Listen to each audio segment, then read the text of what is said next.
Hi friends, నేను మీ JD. Welcome to Bigg Boss updates. Bigg బాస్లో 97th డే సెకండ్ ప్రోమో వచ్చింది.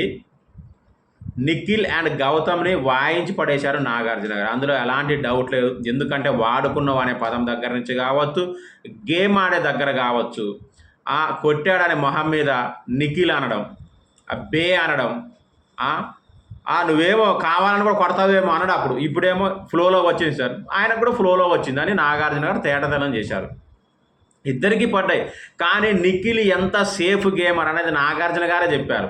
హౌస్ మేట్స్ అందరూ చెప్తున్నారని. ఇప్పటికైనా సిగ్గు, లజ్జ, మానం, సీము నెత్తురుంటే తెలుసుకోండి, బ్రెయిన్ ఉంటే తెలుసుకోండి. ఎవరైందని గుడ్డిగా నమ్మకంటారు. ఆయన ఒక్కటి చెప్తున్నా, పీఆర్లది తప్పులేదు. పీఆర్ బ్యాచ్ వాళ్ళు డబ్బులు తీసుకుంటున్నారు, న్యాయం చేయాలి, ఓకే. కామన్ మ్యాన్గా ఉన్న మీరు అంటే ఇంత ఓపెన్గా అందరూ బయటకు చెప్తున్నారు, ఇంకా తెలుసుకోకుండా గుడ్డిగా ఒక వ్యక్తిని నమ్మడం అనేది ఇంతకు మించిన దరిద్రం ఒకటి ఉండదు. చాలా తేటతెల్లంగా తెలుస్తుంది. ఈ రోజు ఎపిసోడ్ ఇంకా క్లియర్గా తెలుస్తుంది. ప్లీజ్ మంచోడైతే ఓటేయండి. ఆడు మంచోడు కాదురా నాయన అని అందరూ చెప్తా ఉంటే మళ్ళీ మీరెందుకు నమ్ముతారు? సో తెలుసుకోండి. ఎంతమంది నిఖిల్ కన్నింగ్ సేఫ్ ప్లేయర్ అని తెలుస్తుందో వాళ్ళు ఖచ్చితంగా నిఖిల్ సేఫ్ ప్లేయర్ అని కామెంట్ చేయండి. ఎస్ మాకు అర్థమైంది అనుకున్న వాళ్ళు ఎస్ అని కామెంట్ చేయండి. Thank you. ఇంతకు మించి నేను ఇంకా చెప్పలేను, చెప్పకూడదు కూడా. Thank you. బాయ్. నైట్ లైవ్లో కలుద్దాం.